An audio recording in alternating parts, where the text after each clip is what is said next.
Unfortunately, during our interview with Rich, at points, some of the sound does become distorted. We think it was pipes in the machine trying to disrupt the pod in much the same way as he did with the show all the way back in 1992.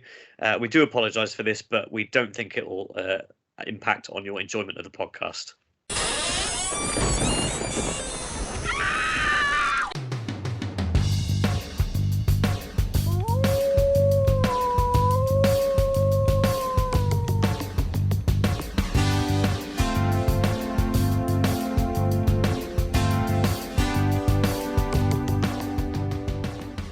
Hello and welcome along once again to It'll Be Alright in the 90s, the podcast that won 4th place in the Halloween costume competition at the Jet Garage on Pickwick Road in Corsham in 1998. I'm Stu Joslin, and joining me as always down the line is Bristol's spookiest podcast host, Alex Greenwood. Greenie, how are you tonight, mate? I'm good, thanks. I am feeling quite spooky. I do love Halloween. It's something I've sort of grown to love it more and more over the years. Something very I guess it's just the most atmospheric of all the times of the year, and it's very evocative of sort of 90s American films and sort of iconography, and I also love horror films, as I've mentioned a few times. So yeah, I'm really enjoying that at the moment. Cool. It's not only All Hallows Eve; it's also the eve of my wedding anniversary. So make of that what you will. And my brother's birthday. Ah, there you go. There you go. November the 1st. What a great day.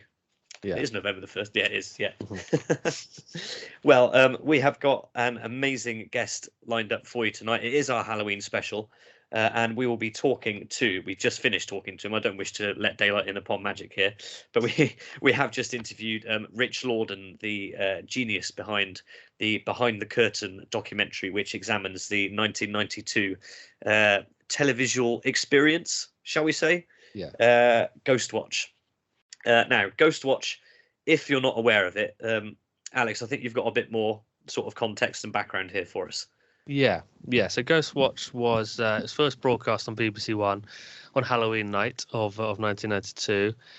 It was written by Stephen Falk and directed by Leslie Manning. And if you haven't seen it, there's a good chance you haven't seen it because it's never been repeated since, and so you have to try and get it on DVD. It was a program that was infamous because a lot of people believed they were watching something that was real. They thought they were watching a live broadcast, and it was set up to be this sort of roving reporter who was Craig Charles. He was going to a haunted house. There'd been stories about this house. And there was going to be an in-studio segment where Michael Parkinson and Mike Smith was there. Actually, I think Sarah Green was going to attend this haunted house, and that was the setup. So there'd been these stories. The BBC was going to go and send this team out to talk to the people involved, talk to the people who lived in the house, residents of the street, and it was all set up to sort of look like it was real, although they'd started off by saying, like, there's a title card and it said written by blah blah blah, and there was an article about it in the Radio Times, I think the week before. So it was sort of, it wasn't the BBC weren't hiding the fact that it was pre-made and it was directed and written, but I think because of the style of the filming, most people didn't realize that it was a pre-scripted and pre-filmed thing. They thought it really was live. And so I don't want to give too much away because I really think you should watch it. But things start to go sort of quite supernatural quite quickly and quite dramatically. So this led, much like with War of the Worlds, I think it was in the 50s, was it, when it was on the radio? Mm-hmm. And lots of people thought it was real. And it was this big hoo-ha where people were sort of, freaking out because they thought this thing was really happening. It was very much like that, where a lot of people watching it believed they were watching a real supernatural event occur in front of their very eyes, and so it was just it received quite a lot of a fair amount of complaints, but also just a lot of talk, basically a lot of coverage, and it's a really interesting piece of 90s TV sort of history, really, and it's just not really been anything like it. So it is really worth trying to seek out the DVD if you can. Absolutely. And we've been really lucky to speak with Rich tonight about it and get his viewpoint and his extensive knowledge of the program. Before we get into that, we just got time for a couple of regular slots. And I should state that this is actually a real sponsor this week. We do mess around with our episode sponsors, but this week's episode does have a real sponsor and a seasonal real sponsor at that. This week's episode of It Will Be Alright in the 90s is sponsored by the Chub Rub Club Scalloween Spectacular. That's from the friend of the pod, Will Hodgson. 36 pages of hand-drawn pencil, crayon and Pritt stick erotica. The cover price is £3. That's available from Hepcat's Barbershop on the Causeway in Chippenham, or it's available online on Etsy. Just search for Bawdy Comics or look up Will on any of the major social media platforms. Many thanks to Will for sponsoring this week's episode. So, as Stu said, we've got a very special guest today, and our guest is undoubtedly the country's and therefore probably the world's greatest authority on the subject of Ghostwatch. It's creator, director, and producer of the 2012 documentary Ghostwatch Behind the Curtains. Please welcome to the podcast, Rich Lawden. Thanks for joining us, Rich. How are you doing? I'm very well, thank you. Good. I imagine this is a very busy time of year for you. It is. October, increasingly so. Right from the beginning, you start to see the tweets going up and questions coming in, and obviously lots of prep for National Seance, which is the annual event that has been going on for, well, I don't know, so long. According to my notes, it's been going on since, was 2000 the first one? No, sorry, 2010 even, 2010 Yeah, the first that sounds about right. Well, Behind the Curtains as a project started in late 2007 when I met up with Steve Volt, the writer of Ghostwatch, in Bristol. I'd been trying to make some headway in screenwriting and was sort of getting somewhere, but sort of wasn't. And I thought, well, I just want to hear from somebody who actually has some experience and knows what they're talking about. And that meeting, a lot of things came from that meeting. It was a very strange meeting as well. I remember my watch stopped at one point. Somebody burst into tears during clips from stuff that's showing. It was so strange. About a week or two later, a signed copy of the script flooded down on my front doorstep. So I thought, well, right, we're away now. We've got to make this happen. And a couple of years later, National Seance, and then the documentary. Well, that took a long time. So I'm probably jumping ahead a bit. Yeah, we're definitely going to come to the documentary in a bit, because I definitely want to find out some more details about that. But so maybe we should start off with a bit of context, just because I know not everyone will have watched Ghostwatch. I only watched it for the first time the year before last, around Halloween. It was, when did it air? Was it 92? Was it aired? 92, October 31st, 1992, 9:25 in the evening. Yeah. So a lot of people won't have watched it, and maybe won't know too much context, because it's, as far as I know, it's never been shown again on terrestrial TV. So maybe you could give us a bit of background, Rich, for what Ghostwatch was, and why. Yeah, what exactly was it? Sure. I mean, in the early 90s, there were a couple of drama strands going. There was Screen 1 and Screen 2, and Screen 1 used to have specials, as I recall, at the end of a full series, and Ghostwatch was the 9th episode of the 4th series of Screen 1. And the reason it got made is because in the mid-80s, a writer by the name of Stephen Volk was making a bit of a splash, in as much as he'd written the scripts for a couple of reasonably big films. You got Gothic and The Guardian, among others. A real melting pot in terms of drama. And Steve's agent basically said to him, why don't you try coming up with something like that? And it just happened to be that at that time there was an influx of documentary type stuff, fly on the wall, as they called it in those days. There were programs like Hospital Watch, Rail Watch. Of late we've had Autumn Watch, Spring Watch, and it just seems to be that there was a melding of different aspects of film production going on, a melding of genres even. In the words of Leslie Manning, the director of Ghostwatch, he had music cues being put on the news to dramatize the news, which was not at all common, and using technical stuff like infrared cameras, and the news all of a sudden turned into a blockbuster in a sense. So Steve had some thoughts on that, and he loves playing with ghost stories and the macabre and all that kind of thing. And so he basically designed a kind of take on the X-Files before the X-Files. It was a skeptic and a believer, an investigative journalist, who they team up to investigate a haunting. One of the hooks is that, let's say you've got 6 episodes of a serial. So in other words, episode 1, 2, 3, 4, 5 are a conventional drama shot on film with actors, with music, with lighting, and all of those aspects. But the 6th episode would take a kind of really radical tonal shift, and that would be, it would look like a live program, and it was actually the Ghostwatch program. It would be the program that the characters were researching for the previous 5 episodes in mind to produce this sort of telethon type event at the end. And it's a really hard-hitting script. The outline for it is on the blog. Steve was very kind enough to share it with us, and as it happens, it doesn't really matter in the business. Everybody who's tried this knows it doesn't matter how successful you are, how conscientious you are, how intelligent you are, how much of a great writer you are. There's no guarantee that any one idea is going to get made.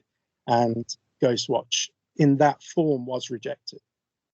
But the producer, Ruth Baumgarten, working with Richard Brook, who's sadly no longer with us, he's the exec producer of Scream One, she said to Steve, again, this is the story as I recall it, it might be a bit too much of an ask to get a full series order for this. But what we might be able to do is get the special special drama, the feature, the 90 minutes that comes towards the end of a block. Maybe we will have better luck with that. And Steve was on a train on his way into a meeting, trying to work out how to condense all of this material into 90 minutes. And then he just sort of said, well, why don't we just do episode 6? That's basically how the program came to be. I mean, the production of it was long and involved, I think is the fair way of putting it. Mm-hmm. And it went through a few different iterations, but it was when Leslie Manning came on board, who is known in the industry as the egoless director. She always puts the story ahead of anything else. She wants to make sure that everything works, rather than put her name in lights at the beginning and stuff like that. And she really steered it with the producers and Steve into something first rate. And it could have been very, very different. It could have been, exploitative and uncaring. And, in addition to being a great ghost story, there's also a real subversive quotient to it. There's a subtext. And it operates on many different levels. And I'm sure that's the reason why people still enjoy talking about it decades later. Now, almost 3 decades later. Mm-hmm. Well, I have to admit, I've come late to Ghostwatch. I've actually watched it for the first time yesterday. I tracked down a DVD. It's been on my radar for many years, but it's just obviously not something I've got around until we've come to record this podcast. Unfortunately, in my case, because I've missed out on many years of enjoying it. And now I know from your background there, Rich, exactly what Hospital Watch was, because obviously Sarah Green mentions that quite early on, and they've done another one of these. So following on from what you just ended there with saying about the subversive subtext and things like that, do you think the BBC had any sort of idea how much controversy the program would generate, and do you suspect that maybe they knew it might be worth the publicity to have this going out and it not be exactly clear to a lot of people if it was real or not? Although I suppose, I mean, we all know that there was a feature in the Radio Times that clearly states it's a drama. It's got the title cards on it, which says written by Stephen Volk. So it clearly does state that it is a drama. But do you think that the BBC might have known that people might take it to be real? It's a tricky one. The reason why it's tricky is because there are so many different avenues to that question. In the sort of cold-hearted business sense of it, first of all, you have to identify what the BBC is, and they are a corporation. They have business interests. They have huge turnover, and they have different arms that are responsible for different aspects of production. They have BBC Films, they have BBC, different channels now, and all that kind of thing. In some respects, I can well imagine somebody appreciating that all publicity is good publicity, and that in theory, in principle, could be used to make money off the back of Ghostwatch as any other production, which is fair enough because they're putting the money up, even though it's public, it's the license fee, so they take responsibility for it. But on the flip side of the coin, they don't. I'm sure they didn't want it to be controversial. And again, it's a difficult thing to describe the BBC in a singular term. I think the majority of the BBC probably didn't want any kind of controversy. They just wanted to put out a very well respected, well regarded, well received piece of work, and not really have to deal with any kind of unpleasantness, whatever that, however that sort of manifested. It's a tricky one. I know that the BBC were aware of at all levels, all the way through production. So it's not just a question of, here's a great idea, we'll take it to one person at the BBC who is able to sign a check, and then we'll just run with it. I mean, they refer up professionally, so everybody who needed to know about it knew about it. But it was, as far as I'm aware, all signed off. Everyone was happy with it. There were quite a few efforts made, all the way to the cast. Sarah and Mike were flagging stuff up before it came out, saying, we are real life presenters, and people are, I think Mike mentioned at some point that he twigged that because there was a telephone number that came up on the screen, call this number and share your Ghostwatch story, that people would be phoning that number. So what have you got in place for that? And it was little notions like that kept everybody kind of sharp to it. But as I say, the reaction to the program was so unprecedented to an extent that I don't think can ever be repeated. And this is in the day where if you wanted to get a message through to somebody on the quick, it was landline, pager, or carrier pigeon. There wasn't really anything in between that. You're still pre-internet in any meaningful kind of. I mean, in terms of the development of the internet, that was very much happening. But in terms of people having access to it, that wasn't the case. So what happened was you get this deluge of telephone calls to radio stations, to the BBC switchboard that, legend has it, can only handle 3 or 4 calls before crashing anyway. And I think for a plethora of reasons, the one thing that hadn't been anticipated was just how interested people would be in the program.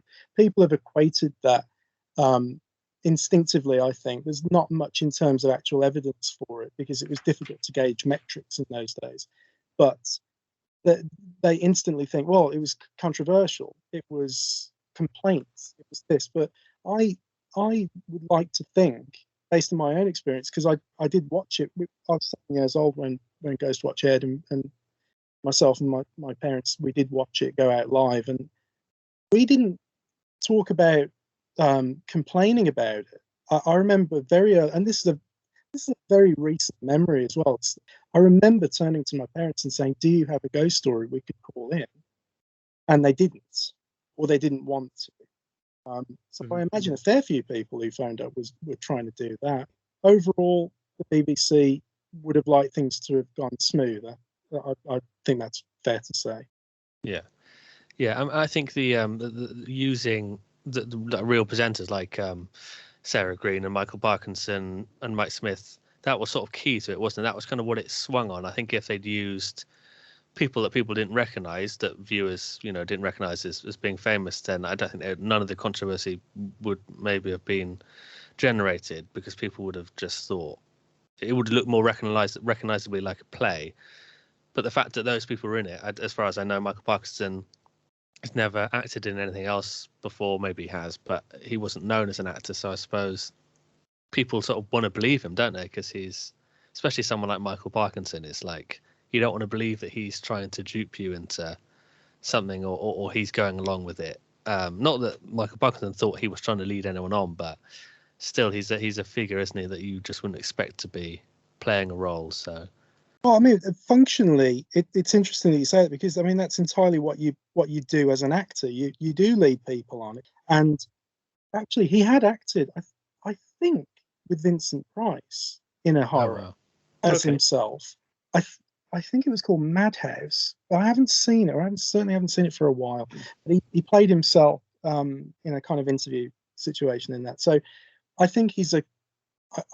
I don't want to speak for Sir Michael, but I think he enjoyed the performance aspects of Ghostwatch, and there were lots of people considered for the roles, but it came down to the people who were best to bring them to life. I think I can't really imagine anybody else doing a better job. But it comes down to this notion of presentation, and a drama is supposed to be a certain way, and you can agree or disagree. That's the great thing about Ghostwatch. No real right answer. It's just the way I come from it is I want drama to be tangible, and I want it to be plausible, and I want it to be effective. And the best way of doing that was to pluck people out of other gigs that they would. Even Mike Aiton and Chris Miller, who played the Sam and the cameraman respectively, were actual BBC staff. I think Mike was like the only sound man to respond to the circular. Said we're looking for somebody who's happy to appear as themselves. And Sarah trained as an actress as well. And that whole notion of when you're a TV presenter, it is a performance. They make it look so effortless. It's so difficult. It's so beyond me to stand in front of a camera and say, next on BBC Two, it's this, that, and the other. It takes such a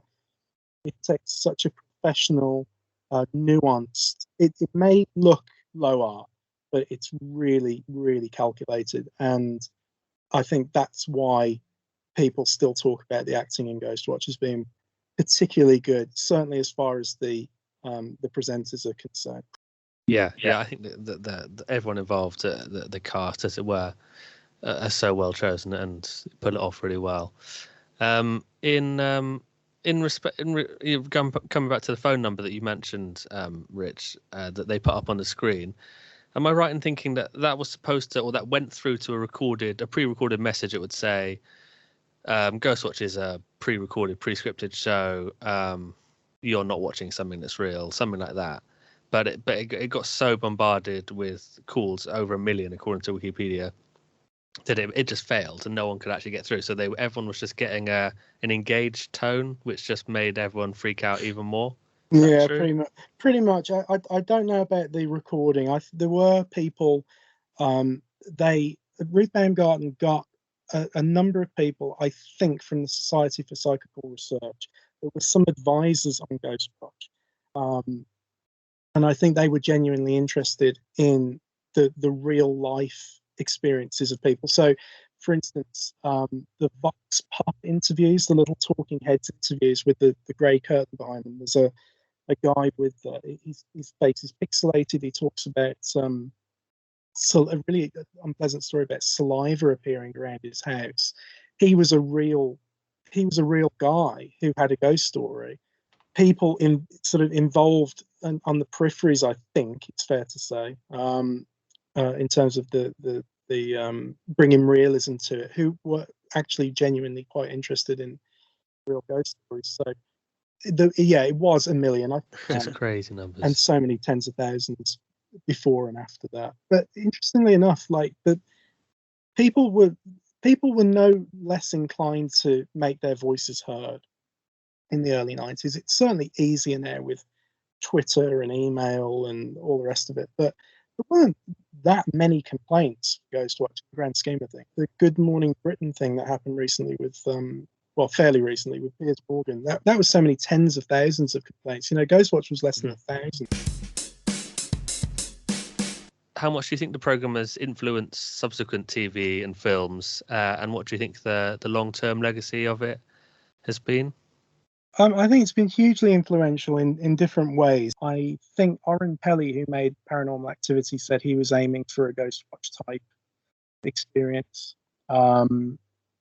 There's Darren Brown and Andy Nyman, who have, of course, collaborated on these wonderful sort of social experiments and spooky things.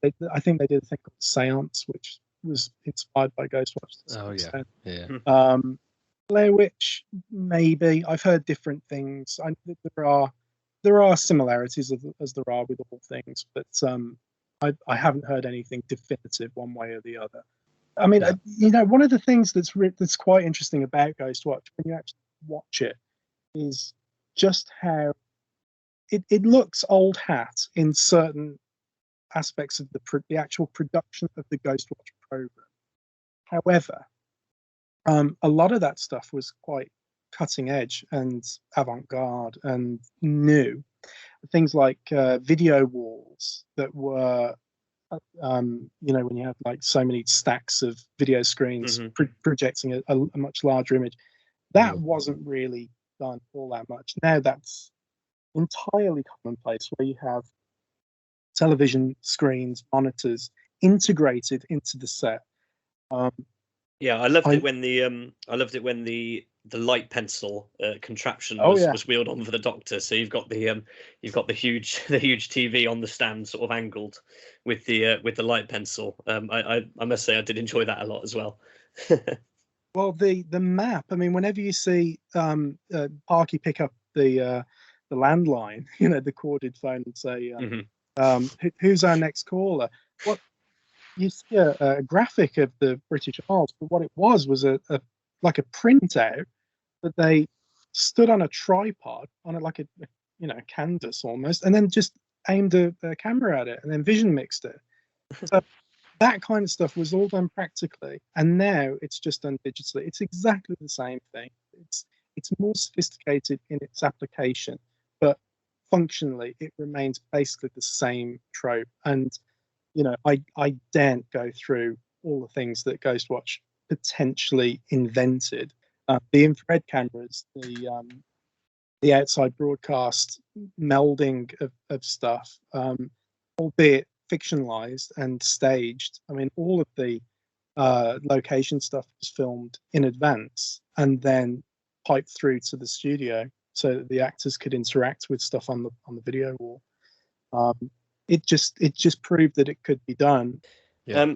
I think you might have answered this actually, but really in an answer to an earlier question. But do you think that something with the sort of impact that Ghostwatch had can now ever be recreated on terrestrial TV, or was it something that was of its time, like it could only happen in 1992? And as we say, with the advances in social media and communication through the internet, something like this surely wouldn't have the same reaction and garner the same public outcry, I want to say, as it did at the time.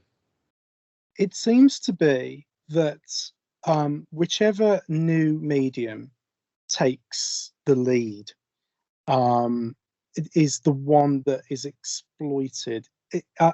Possibly not the right word, but whatever chinks in the armor accompany the latest innovation in media, that is what will give birth to the next Ghostwatch. In radio, it was War of the Worlds. Mm-hmm. On TV, it wasn't just Ghostwatch, but with Blair Witch, that exploited the internet in its infancy, and also it was a bloody good website as well. Like BlairWitch.com was absolutely outstanding for its day. I cannot predict what will be the next media to be exploited. in a meaningful, enjoyable way. Again, that's subjective, but I just don't know what will do it. I think Ghostwatch was of its time. I think the narrative could continue today, but whether or not it would be as, you could spin it off, but it was. I'm trying to think of a better way of saying perfect storm, because it wasn't quite perfect, but it was all of these aspects coming together and settling in such a perfect way. It was like a ripple effect where every single thing that happened impacted on something else, and the way the BBC reacted to it, I think, is ironically enough the most important thing to consider in appraising Ghostwatch, because they made it, they championed it, they developed it, they paid for it, but they didn't quite know what to do with it once they had it. And I think to pursue the line of it was controversial, which again is fair enough. If you want to say that's fair enough, but to pursue that line and that line only, and then just sort of get away from it and not actually embrace it and discuss it, I think that was regrettable, because there's certainly a lot to be discussed about Ghostwatch, and there's a lot of people at the BBC that rate it, who I've spoken to. Invariably, what will happen every once in a while is I'll connect with somebody at the BBC, either with regard to Ghostwatch or something else. They'll ask what I'm working on or something along those lines, and I say, well, I did a Ghostwatch thing years ago, and that, wow, I remember that, so I'm sure that the atmosphere is fair-minded enough at the moment that they could really look back at it, and celebrate it and dissect it, do whatever you want. Whether or not it'll happen, I've absolutely no idea. It might be left to the fans. I think it's definitely due some sort of celebration on the BBC. I suppose maybe next year that will be the 30th anniversary. It will be indeed, yeah. 30th, yeah. So that'd be a good time to do something like that on the BBC. But it kind of brings me on to the next question, which is, well, it's not so much a question as a request, but could you tell us a bit about your 2012 documentary Behind the Curtain? Yeah, I mean, again, when I spoke, one of the reasons that I wanted to speak with Steve Volk at the Watershed in Bristol all those years ago was because it dawned on me that what I was trying to do was platform my career as a filmmaker. And what I'd heard is that it's far more advantageous to start out in a different role to what you want to end up being. So don't jump in at the deep end. Start out as a writer, start out as a focus puller, start out as anything you can, and try and get some experience, practical experience. Try and learn how these things are put together. And I just said to myself, when it quite randomly came up that Steve Bolt was doing this talk, I was just looking for a screenwriting workshop. I just thought, well, why don't I just ask Steve about the likelihood of actually making something rather than being a small cog, and try and be a bit more proactive about it. I mean, it was quite an ask, really. I was like, well, I want to make a documentary about this. And he was, wow, okay. I mean, you're going to have to speak to some people, but go for it. And I got in touch with Leslie Manning, the director, and she was very supportive. I got in touch with Mike IBAITN, I remember, at the beginning, and they've all kind of stayed in touch, these people here, and also they end up working together invariably every now and then. And I was trying to get it made with different producers lined up and things like that. Everybody seemed to enjoy the idea of it, but they couldn't quite fathom how to sell it. And at the end of the day, it comes down to that. And it got to the point where I was invited to a screening that Leslie was at, and she asked me how things were going. And I said, they're not. But, if the next meeting doesn't come to anything, then I think you and I should just make it. And she said, no, I agree. And I was as blindsided by that response as I'm sure Steve was by meeting this, snot-nosed kid who wanted to make a documentary about his pride and joy. So very soon after that, Leslie and I got the particulars down on paper, and it was a real pleasure making it. It was a pleasure getting it out. It was difficult. It was wholly independent right from the beginning, all the way through to the end, and it sold out relatively quickly. And people have been asking for it to come back ever since. And there are efforts.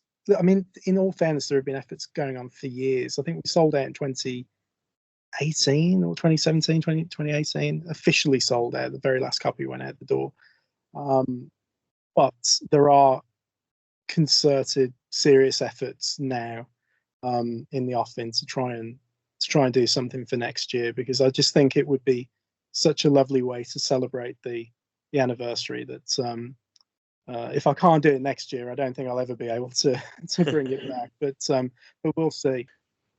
Well, if it can come out for the 30th anniversary, that would obviously be absolutely brilliant. And very best of luck in making that happen, because I'm sure I speak for Alex as well when I say that we'd definitely love to see it. Yeah, absolutely. Just before we move on to our final question, obviously we are a 90s podcast, so I've got a couple of I've jotted down a few of the more 90s things that I spotted, apart from the light pencils and everything else. I very much liked Craig Charles' NFL jacket, the Chicago Bears official merchandise there. As you might expect for our pod, I have been taking note of the various registration plates we see for the vehicles in the of course in the production. So I've got some information here. We've got the most interestingly, the police car that turns up, the jam sandwich at the end, right at the end when the police are called in. Yeah. The car is still with us, but it's off the road at the moment. So that one is still about. There's a long sequence where Craig is walking down the street and he's interviewing, I think his name's Arthur Lacey. Yeah. Or the character's name is Arthur Lacey, I should say. Yeah. And so he's walking down the street, and there are a few cars in driveways. We've got a BMW that was with us till 2001 on an A plate, so that survived quite a long time. Nice. We've got a couple of J plates, a Vauxhall and a Fiat, which survived until the mid 2000s. And also, right at the start, when you see the crew trucks sort of going out and arriving, there's a grey Leyland BBC truck which lasted until 2003, which was a month older than me, registered in November '88. So there you go. It had a good run. Outstanding. So that's the registration plate roundup sorted. I have to mention this now. Far be it from this podcast to go into more base humor and base things, but I have to mention the repeated referring to the cupboard under the stairs as the glory hole. Did they say that in Ghostwatch? Yeah. Wow. Certainly on the version I saw yesterday. They didn't bleep it out for the 12 certificate. No. It obviously didn't mean then. Maybe it didn't have the connotations that it does now, but it did surprise me. Maybe that's where the current connotations come from. Maybe that was the inspiration. That's another thing that Ghostwatch is inspired. Oh, there we are. That. I think it comes from Steve's wife, who it used to be either the loft or the cupboard under the stairs was called the glory hole. It was where all of your sort of precious bits and pieces that you kept safe and sound. It's possibly an archaic term there. I very, very occasionally hear it, but I think the alternative use has just overtaken it. Do you have any more things, Stu, or shall I? No, that's the 90s roundup finish. So I should have said. I do apologise. Yes, that's my 90s roundup for the evening. Thank you. Good stuff. Great investigative work on the number plates as usual. Well, it's your bread and butter, isn't it? That's right. That's what I do. So yeah, before we ask the final question, which isn't related to Ghostwatch, Rich, do you have anything? You mentioned, I think, at the start that you have another national seance going to happen again this year. It's National Seance 2021, and there are no sort of stipulations to it, other than if you're available on Halloween night. I can't recall what day it is this year, but I think it's a Sunday. Sunday, yeah. So if you're available, what we like to do is ask people to play their copies of Ghostwatch, because it has never been repeated in the UK. It's been repeated once in Belgium, I think, and at least once in Canada, but it's never been repeated in full in the UK, which is extraordinary. And what we ask is that if you've got a copy on DVD, if you've got a VHS copy, however, flipbook, however you've got it, play it at 9:25 as it went out, way after the watershed, so nobody should complain. And if you see something, we're still looking for these pipes appearances. Apparently, there's another couple to be found that nobody could quite remember where they got to, if they fell out the edit or if they're still in there. So, every once in a while, one does come up. And people like to make things, like to make their own T-shirts, like to make cupcakes, all these wonderful things. Just if you fancy, let's get together virtually on Halloween night and just have a good natter about our favourite Halloween hoax, and it's invariably a lot of fun. Great. Is that all through Twitter? Is that how the communication happens, or are you going to be doing it through Zoom or anything this year? I'm on the fence about Zoom. We had a great one last year, I think it was, with the full cast, but I think it will probably be Twitter. And I think it's fair to say that we're one of the earliest tweetcasts as well. I don't remember it being much of it. I mean, not whatever that means, but it was huge in 2012.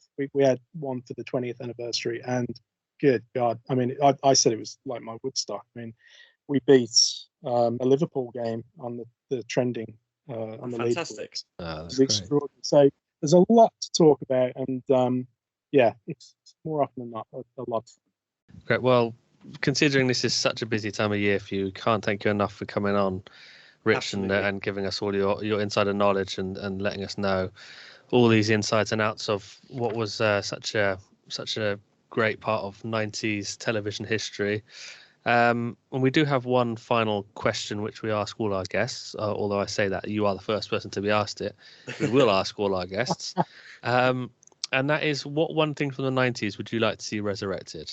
Oh my God, there's so much. I don't know. I mean, there are so many physical things that I miss in terms of, I remember growing up, the toys just seemed to be better. Somebody did bring a transformer to our house fairly recently that didn't transform into anything, which perturbed me. Just a lump of plastic. But I maybe in meaningful terms, I'd probably say, I'm not sure if it's rose-tinted spectacles, because you've got to give way to change eventually. But I would like the BBC to return to. They had a kind of spirit, particularly BBC Two. I'd love to see some of those when you've got really high-end productions like Red Dwarf or really anarchic, bizarre stuff like Bottom, things like that. Those are the memories that I have growing up. It was a different kind of spirit. It was a bit more prepared to take chances on things, not necessarily risks, but just this sounds like a good idea, let's go for it, and not have to worry so much about bottom lines and budgets and placating a billion different audiences and stuff like that. Maybe just return a little bit more to the spirit that the Beeb that I'm absolutely totally forever grateful for. If it wasn't for the BBC, I wouldn't have the opportunity to work on this, albeit independently. I wouldn't be able to refer back to different parts of my life, with these touchstones that were just remarkable. So long may that continue, and hopefully we get back to a semblance of that if indeed it is missing. Yeah, well said. Great choice. Brilliant. So yeah, well, thanks again, Rich, for coming on and doing this, coming to chat to us. It's been really interesting and really rich chat about like I said, something so iconic in the decade. Oh, it's been an absolute pleasure. I wouldn't have missed it for the world. Big thanks to Rich Lawden for coming on. What a guy! Great to talk to him, and fantastic for me to discover Ghostwatch for the first time. As I said, I was aware of it, but hadn't actually sat down to watch it until I was doing my research for the pod, and now I'm obviously fully aware of just what a magnificent piece of television it is. And I'd like to encourage everybody, if you've got the time on Halloween night, to join in with the Seance and get hold of your copies of Ghostwatch and watch along, because it really is fantastic. Yeah, it's not like anything else. I watched it for the first time a couple of years ago on Halloween, and it's just nice to watch something a bit different from all the usual Conjuring films and Paranormal Activity 7 and whatnot. It's definitely well worth a watch for a 90s time capsule, and it still has the power to chill. I think I found Definitely. it quite spooky. Yeah, definitely. We are aware that we did say at the end of our Top of the Pops episode that we would be doing a watch along of 999. Obviously, we had to move things around a bit to just accommodate our interview of Rich in order to get our Halloween special out on time. But please do rest assured, all you 999 fans, that the episode is recorded, it's in the can, and it will be with you in a couple of weeks when the normal service will be resumed, as long as Pipes lets us, of course.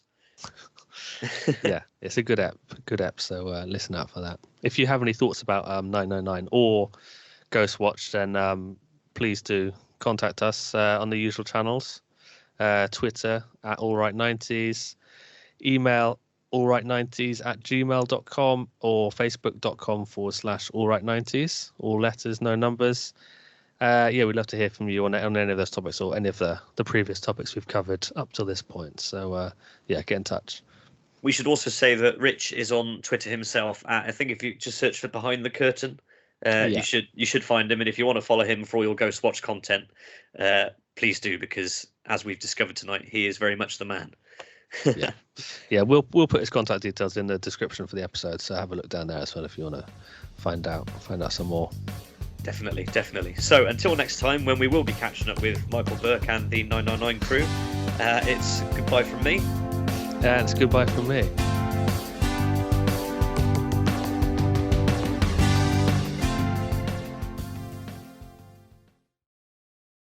What's the word I'm looking for? I'll edit this bit out.